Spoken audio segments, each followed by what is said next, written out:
Guys, in this video we're going to take a look at how you can add or remove the calculator control to the control center on the iPhone 15 series. First, let's go back to the home screen by swiping up at the bottom of the screen. And on the home screen, tap on Settings. Now in the Settings page, scroll down, then tap on Control Center.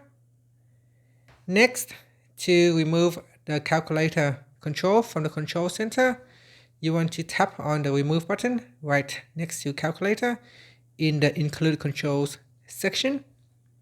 Then tap on Remove, and that's it. Now we have removed Calculator from the control center.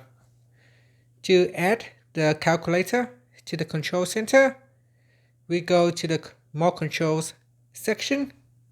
Then in here, tap on Calculator. Tap on the Add button. This will add the calculator to the control center. And that's it. Finally, you can swipe up to go back to the home screen. Thank you for watching this video. Please like and subscribe to my channel for more videos.